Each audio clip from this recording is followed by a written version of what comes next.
जिनका आपको इंतजार था। सम्मानित साथियों, बहुजन समाज पार्टी की राष्ट्रीय अध्यक्ष, उत्तर प्रदेश की 4 बार रही मुख्यमंत्री,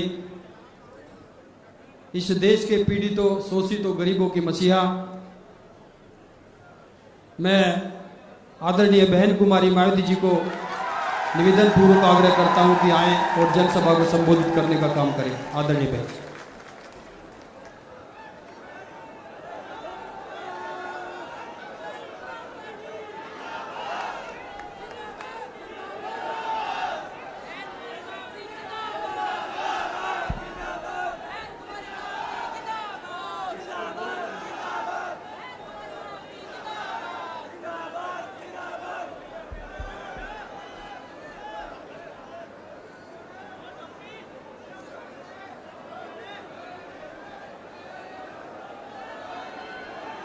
चुनावी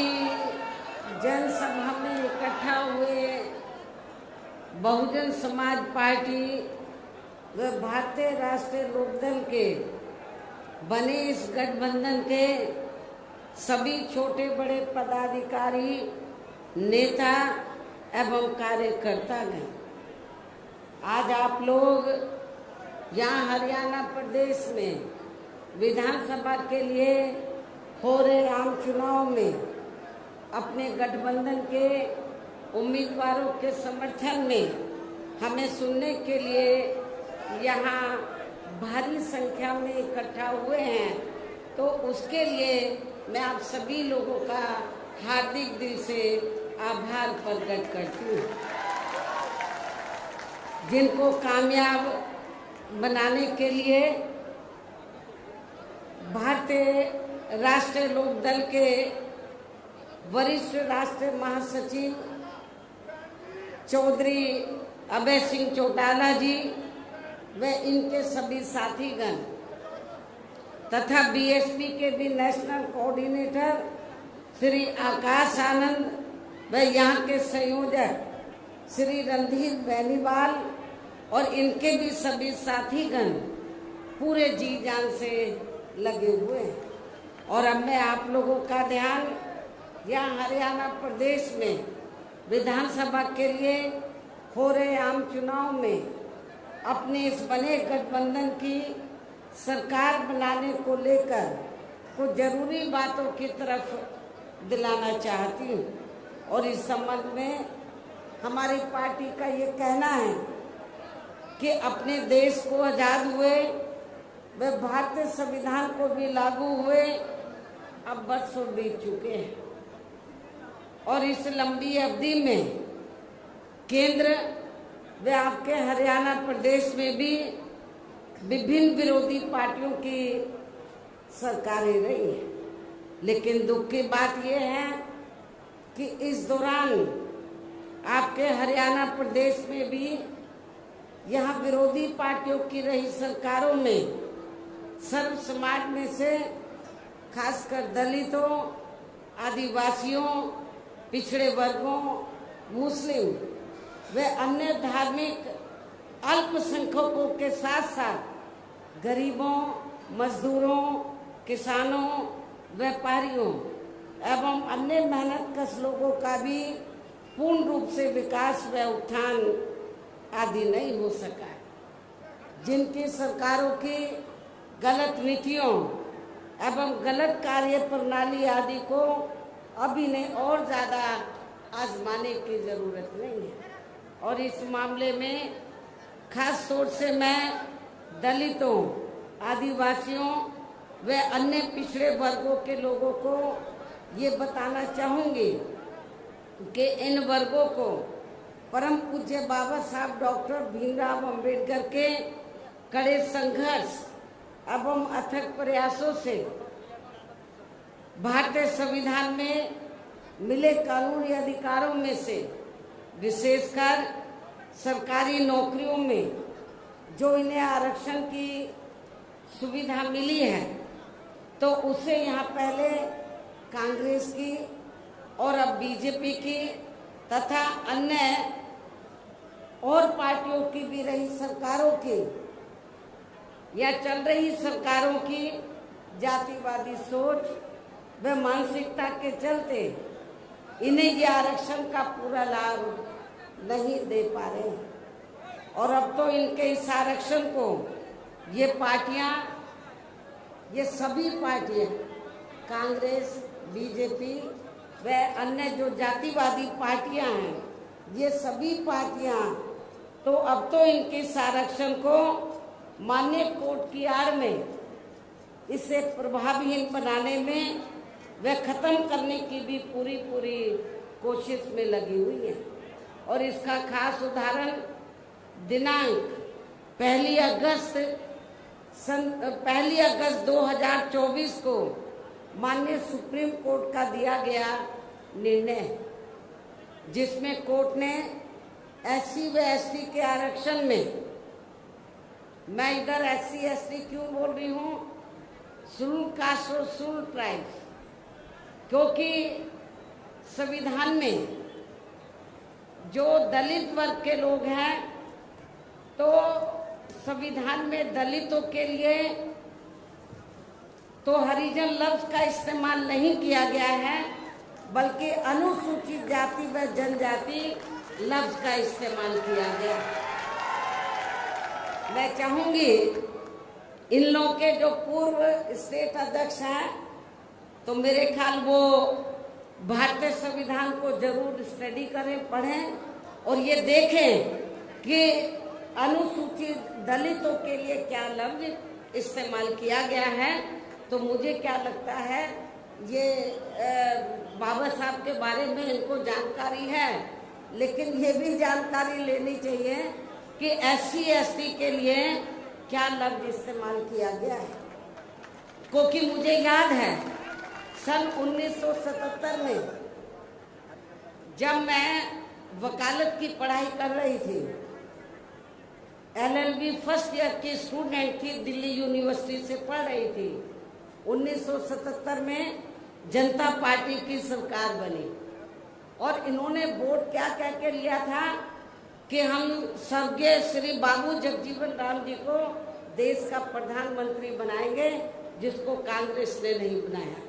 कांग्रेस ने भी नहीं बनाया जिनको, और जनता पार्टी ने भी नहीं बनाया 77 में। तो दलित वर्ग के लोग, अनुसूचित जाति जनजाति वर्ग के लोग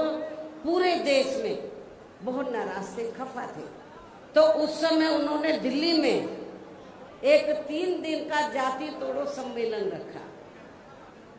और उसमें ऑल इंडिया की तरफ से, तो यूथ की तरफ से, नौजवानों की तरफ से मुझे उन्होंने इनवाइट किया बोलने के लिए। और जब मैं उस सम्मेलन में बोलने के लिए गई, तो वहां पर जितने भी जनता पार्टी के नेता थे, तो वो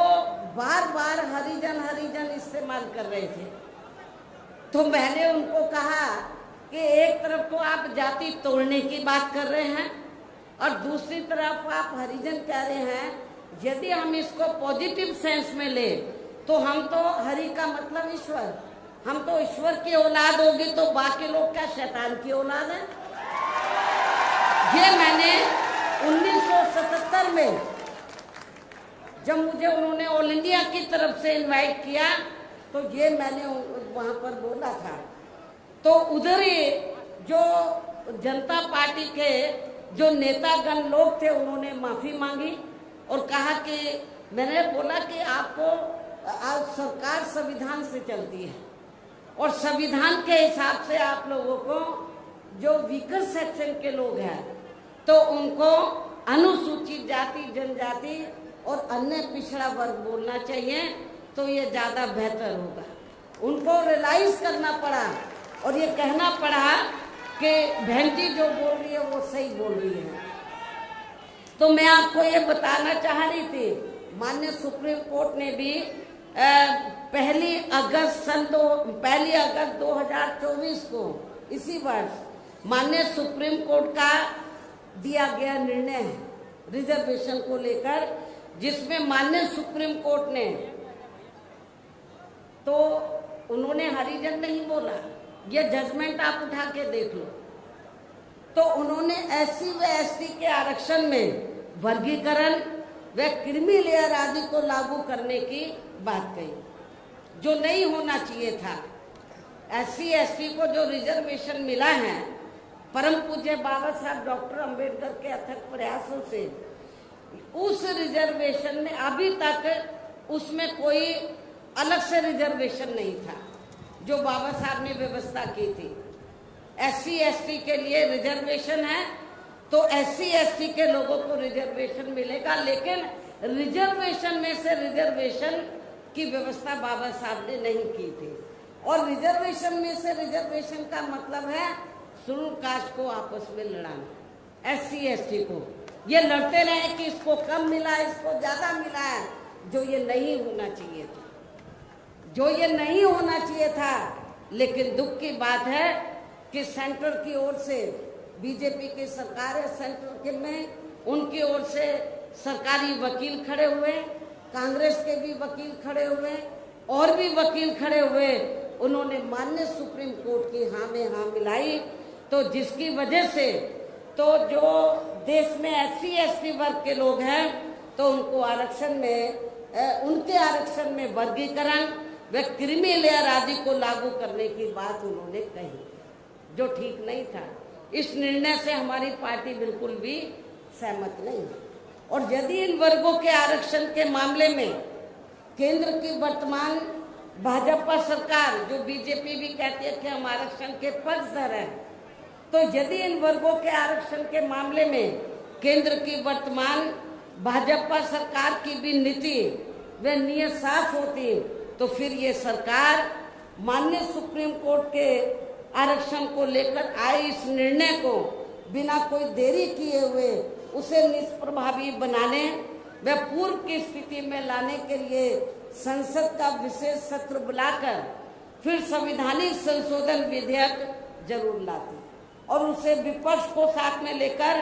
पास भी जरूर कराती। और इतना ही नहीं बल्कि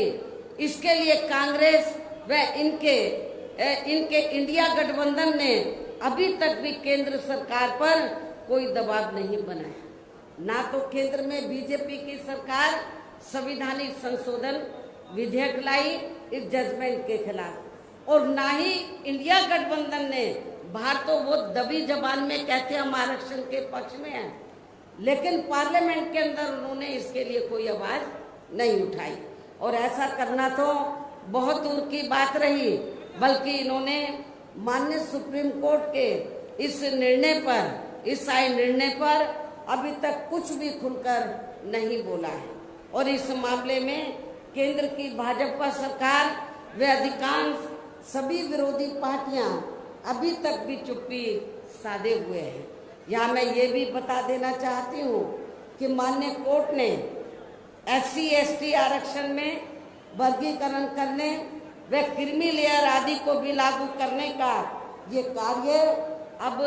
पहले संसद के पास था, राष्ट्रपति के पास था, लेकिन अब ये कार्य भी इन्होंने राज्य सरकारों के ऊपर छोड़ दिया है। हर स्टेट में राज्य सरकारों के ऊपर छोड़ दिया है, जो वो अपने हिसाब से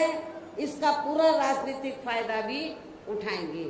उनके ऊपर है किसको कितना आरक्षण देना है, SC ST में से किसको कम देना है, किसको ज्यादा देना है, किसको नहीं देना है। पहले संसद और पार्लियामेंट के पास ये पावर, पहले संसद और प्रेसिडेंट के पास पावर थी, लेकिन इस जजमेंट में माननीय सुप्रीम कोर्ट ने ये पावर भी राज्य सरकारों को दे दी, जो अब अपने हिसाब से इसका पूरा राजनीतिक फायदा भी उठाएंगे। साथ ही इसकी आड़ में इन वर्गों को बांटकर इन्हें आपस में भी खूब लड़ाएंगे। अर्थात अब ये पार्टियां फूट डालो वे राज करो की नीति का भरपूर फायदा उठाएंगे, जबकि संविधान के मुताबिक कि जाति को SC व ST की सूची में शामिल करना है या नहीं करना है, तो इसका ये अधिकार अभी तक केवल संसद व माननीय राष्ट्रपति जी को ही दिया हुआ था, जिसे 1 अगस्त 2024 को माननीय सुप्रीम कोर्ट के आए निर्णय के जरिए इसे अब वापस लेकर सीधे ही राज्य सरकारों को दे दिया है, जिससे अब इन वर्गों के साथ काफी नाइंसाफी होगी। अर्थात इनका भी आरक्षण ना के बराबर ही रह जाएगा। दलितों का, SC ST का, अनुसूचित जाति व जनजाति का अब ये आरक्षण ना के बराबर ही रह जाएगा। और अब तो कांग्रेस के राहुल गांधी ने भी, कांग्रेस के श्री राहुल गांधी ने भी विदेश में जाकर इनके सभी आरक्षण को आगे वक्त आने पर खत्म करने का भी ऐलान कर दिया है। इससे साफ जाहिर है कि आपका आरक्षण बहुत खतरे में है। बाबा साहब डॉक्टर अंबेडकर ने आरक्षण शेड्यूल कास्ट में जितनी जातियां आती हैं सबको दिया था। उन्होंने केवल एक जाति को नहीं दिया था, उसमें विभिन्न जातियां हैं, सब कास्टें हैं जो सामाजिक, शैक्षणिक और आर्थिक क्षेत्र में पिछड़ी हुई हैं। तो शेड्यूल कास्ट का मतलब क्या है? ये तो शेड्यूल बनी, इनकी एक सूची बनी, तो उसके आधार पर उन जातियों को शामिल करके तो जब ये इन लोगों को ये रिजर्वेशन दिया है SC ST में, उसमें एक ही जाति नहीं आती है, उसमें विभिन्न जातियां आती है। तो जिसका नाम क्या दिया बाबा साहब ने, एक सूची बनाई, शेड्यूल कास्ट, शेड्यूल ट्राइब्स। इसलिए इन वर्गों के लोगों को बाबा साहब डॉक्टर भीमराव अंबेडकर द्वारा जो इन्हें, इन सभी वर्गों के लोगों को SC ST में जो विभिन्न जातियां आती हैं, तो इन वर्गों के लोगों को बाबा साहब डॉक्टर भीमराव अंबेडकर द्वारा जो इन्हें आरक्षण का ये संवैधानिक अधिकार दिया है, तो इसे बचाने के लिए अब यह हरियाणा प्रदेश में हो रहे विधानसभा चुनाव में इन वर्गों को, ऐसी सभी आरक्षण विरोधी पार्टियों को अपना कतई भी वोट नहीं देना है। ऐसे आरक्षण विरोधी पार्टियों को अपना कतई भी वोट नहीं देना है जो ये पार्टियां माननीय सुप्रीम कोर्ट के आए इस निर्णय को बिल्कुल भी बदलने के लिए तैयार नजर नहीं आती है। अर्थात इस मामले में केवल ये पार्टियां इन वर्गों को गुमराह करने में ही लगी है। ऐसी स्थिति में अब इन वर्गों को यहाँ विधानसभा के हो रहे आम चुनाव में अपने बने इस गठबंधन की ही सरकार बनाकर इसे लागू होने से तब तक लटकाकर व रोक कर रखना है जब तक केंद्र व विपक्ष द्वारा इस निर्णय को संवैधानिक संशोधन के जरिए खत्म करके इसे पुरानी स्थिति में बहाल नहीं कर दिया जाता है। इसलिए ऐसी स्थिति में अब आप लोगों को एक तरफा अपना वोट केवल BSP व इन्हीं लोग के बने अपने इस गठबंधन को ही देना है, ताकि सत्ता में आकर यहाँ आपके स्टेट में माननीय सुप्रीम कोर्ट के आए इस निर्णय पर कुछ हद तक अंकुश लगाया जा सके। इतना ही नहीं बल्कि केंद्र व राज्यों में कांग्रेस, BJP व अन्य जातिवादी पार्टियों की रही सरकारों ने इनका आरक्षण का कोटा अभी तक भी पूरा नहीं भरा है, जिसे फिर अंत में किसी न किसी रूप में सामान्य वर्गों को ही दे दिया जाता है। पदोन्नति में आरक्षण को तो इन्होंने मान्य कोर्ट की आड़ में काफी हद तक खत्म ही कर दिया है। इसके साथ ही केंद्र व राज्यों की भी सरकारों द्वारा इन वर्गों के लोगों को प्राइवेट सेक्टर में आरक्षण दिए जाने की व्यवस्था किए बिना ही इनके ज्यादातर सरकारी कार्य अब यहाँ प्राइवेट सेक्टर के जरिए ही देश के अधिकांश बड़े बड़े पूंजीपतियों व धन्नासेठों को ही दिए जा रहे हैं, जिसके कारण आपके यहाँ हरियाणा प्रदेश से पूरे देश में अब इन वर्गों के लोगों को आरक्षण का बहुत कम ही लाभ मिल पा रहा है। और इससे अब पूरे देश में दलितों व आदिवासियों के साथ साथ अन्य पिछड़े वर्गों का भी काफी ज्यादा नुकसान हो रहा है। आपके हरियाणा प्रदेश में SC ST की तरह जो OBC वर्ग के लोग हैं, अन्य पिछड़े वर्ग के लोग हैं, इनकी भी काफी तादाद है। जबकि अन्य पिछड़े वर्गों के लोगों को ये भी मालूम होना चाहिए कि इन्हें मंडल कमीशन की रिपोर्ट के तहत आरक्षण की एक सुविधा केंद्र में कांग्रेस पार्टी की रही सरकार में, बल्कि BSP के केंद्र की सरकार में नहीं, बल्कि BSP के कड़े संघर्ष एवं अथक प्रयासों से केंद्र में रही श्री बीपी सिंह की सरकार में ही मिली है, जिसका भी अब यहाँ जातिवादी विरोधी पार्टियों की चल रही सरकारें इन्हें पूरा लाभ नहीं दे पा रही हैं। इसके साथ ही श्री बीपी सिंह की सरकार में ही इन वर्गों के मसीहा परम पूज्य बाबा साहब डॉक्टर भीमराव अंबेडकर को भी यहाँ भारत रत्न की उपाधि से सम्मानित किया गया था, जिसके लिए वो हर प्रकार से पात्र भी थे। जबकि इन्हें ये सम्मान उनके जीते जी परम पूज्य बाबा साहब डॉक्टर भीमराव अंबेडकर के जीते जी केंद्र में रही कांग्रेस पार्टी की सरकार में बहुत पहले मिल जाना चाहिए था। लेकिन कांग्रेस पार्टी की सरकार ने इनके देहांत के बाद भी इन्हें काफी समय तक ये सम्मान नहीं दिया। इससे इन वर्गों के प्रति इस कांग्रेस पार्टी की हीन व जातिवादी मानसिकता साफ झलकती है। इतना ही नहीं बल्कि इनके कारवां को आगे बढ़ाने वाले वे हर मामले में समर्पित रहे व्यक्तित्व मान्यवर श्री कांशीराम जी के देहांत होने पर केंद्र में रही इसी कांग्रेस पार्टी की सरकार ने इनके सम्मान में एक दिन का भी राष्ट्रीय शोक घोषित नहीं किया था। इसके साथ ही इन वर्गों के लोगों को जुर्म जाति से निजात दिलाने के लिए जो भी यहाँ नियम व कानून आदि बने हैं तो उन पर भी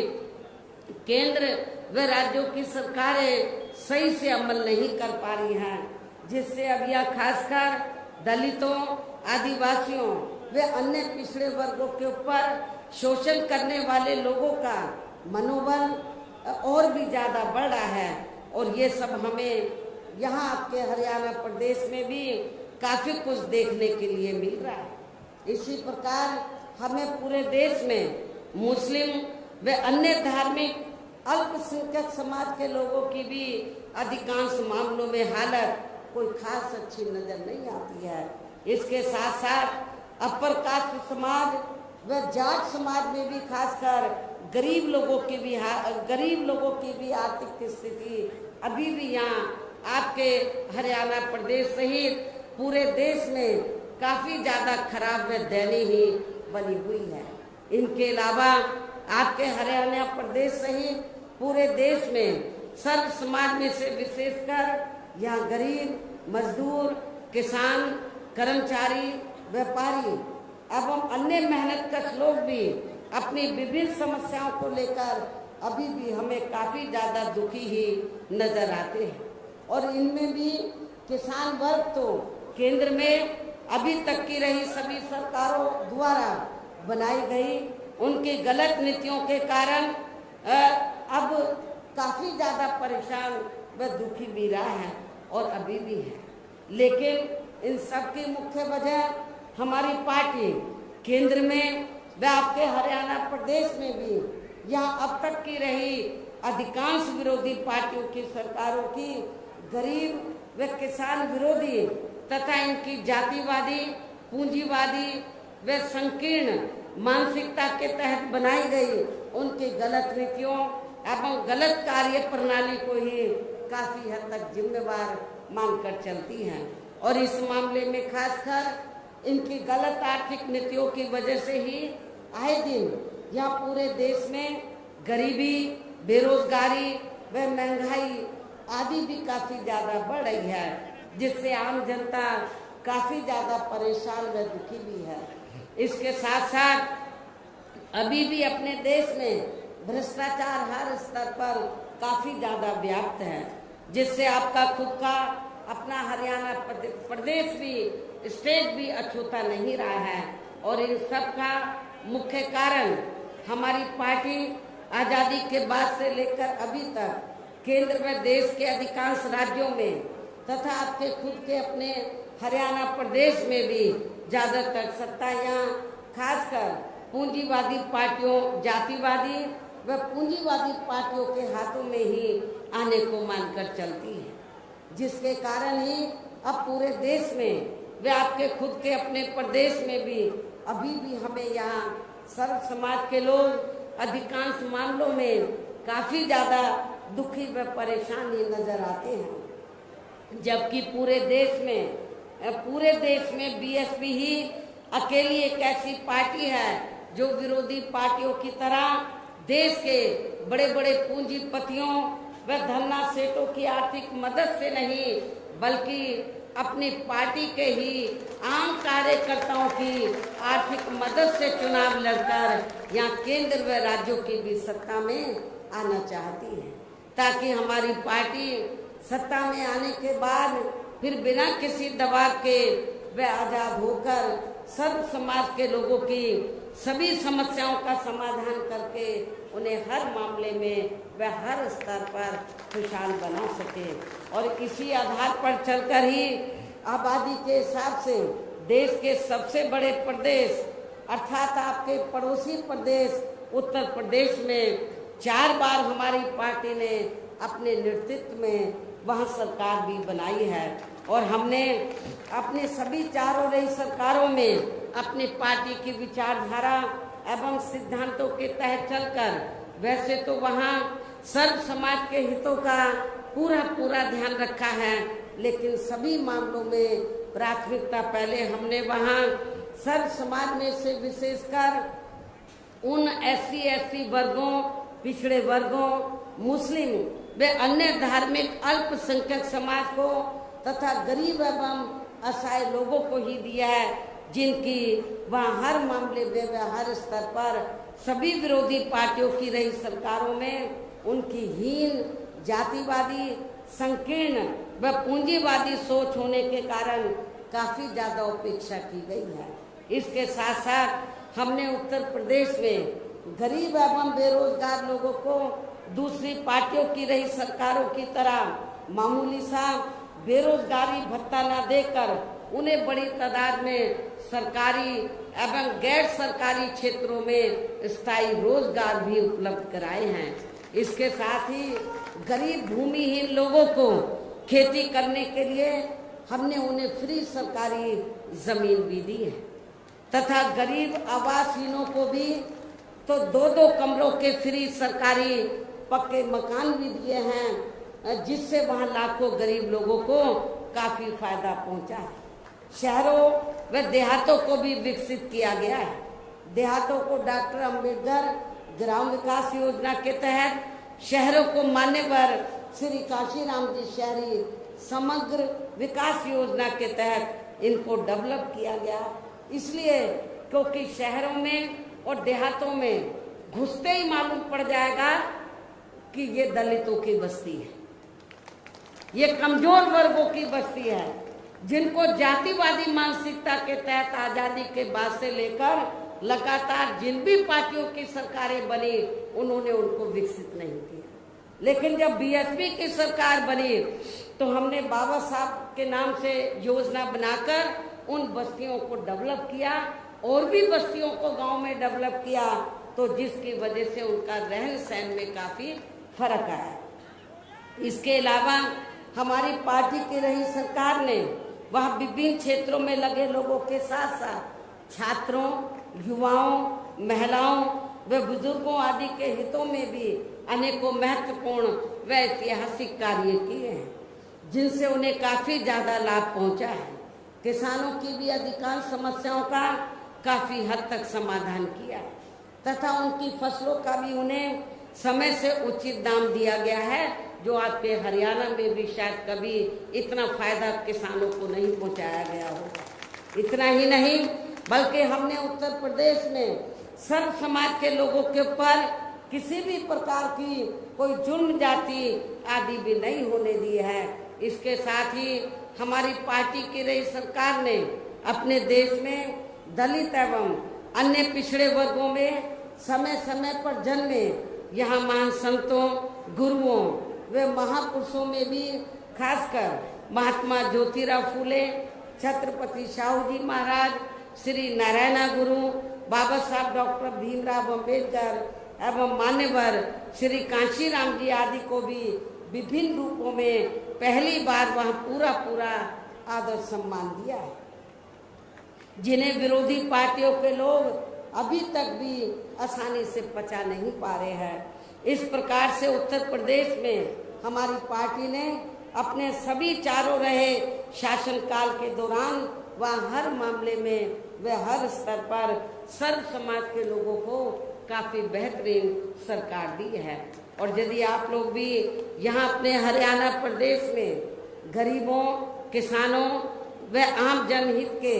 तथा विशेषकर कमजोर एवं उपेक्षित वर्गों के हितों में ऐसे ही कार्य करना चाहते हैं, इसके साथ ही आपके प्रदेश की जनहित से जुड़ी जो भी यहाँ स्थानीय समस्याएं हैं तो उन्हें भी आप दूर करना चाहते हैं, तो फिर आप लोगों को भी उत्तर प्रदेश की तरह ही यहाँ अपने हरियाणा प्रदेश में भी अपने इस बने गठबंधन की सर्व जनहिताय व सर्व जन सुखाय की नीतियों पर आधारित ही सरकार बनानी होगी, जिसके लिए अब आप लोगों को यहाँ अपने हरियाणा प्रदेश में विधानसभा के लिए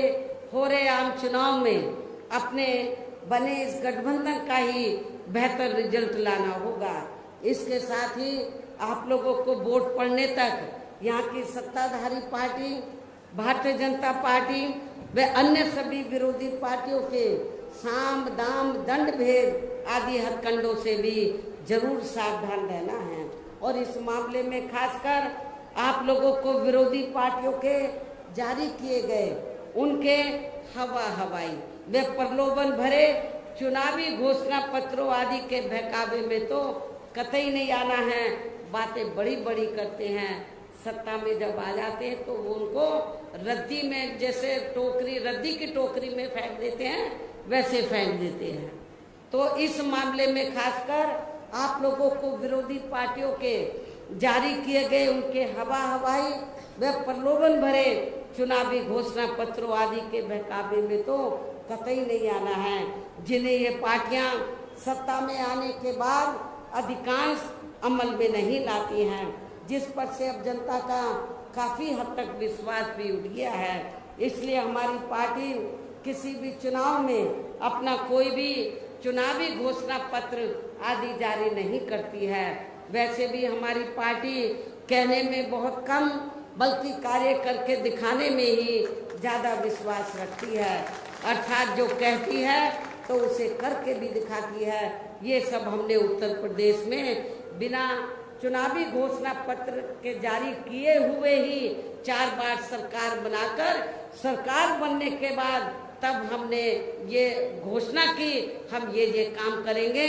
सरकार का बजट देखकर। और अब संक्षेप में मेरा यही कहना है कि आप लोगों को अपने खुद के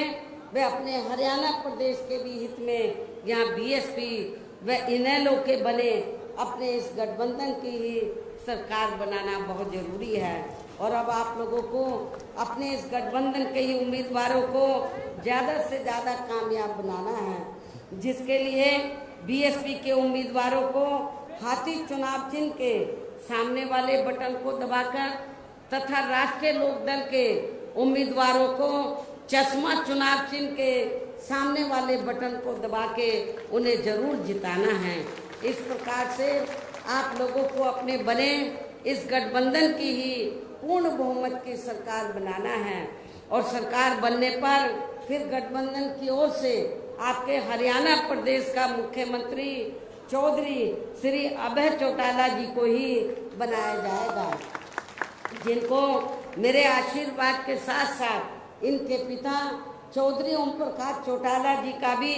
पूरा आशीर्वाद प्राप्त है। वैसे स्वर्गीय चौधरी देवीलाल जी का भी हमेशा इन पर आशीर्वाद बना रहा है। इनके साथ साथ गठबंधन की ओर से बीएसपी का एक डिप्टी सीएम दलित वर्ग का अम्बेडकरवादी दलित वर्ग का तथा दूसरा डिप्टी सीएम अन्य पिछड़ा वर्ग या अपर कास्ट समाज में से ही बनाया जाएगा। और ये दोनों डिप्टी सीएम कौन होंगे इसका फैसला चुनाव का नतीजा आने के बाद ही किया जाएगा। इन्हीं जरूरी बातों के साथ ही अब मैं आप सभी लोगों से अपने बने इस गठबंधन के अधिकांश उम्मीदवारों को जिताकर अपनी यहाँ गठबंधन की ही सरकार जरूर बनाना है। इस उम्मीद के साथ ही अब मैं केंद्र सरकार से देश में जातीय जनगणना कराने के लिए भी विशेष अनुरोध करती हूँ। जिसको पहले केंद्र में रही कांग्रेसी सरकार ने और अब वर्तमान में चल रही बीजेपी की सरकार ने भी इसे अभी तक भी लटका के रखा हुआ है, जो उचित नहीं है। इसके लिए भी इनसे विशेष आग्रह के साथ ही और अपने गठबंधन के उम्मीदवारों को ज़्यादा से ज़्यादा जिताने की पुरजोर अपील करते हुए अब मैं अपनी बात यहीं समाप्त करती हूँ। धन्यवाद। जय भीम व जय भारत। में आया एक गठबंधन का राज चले, हाथी और में आया।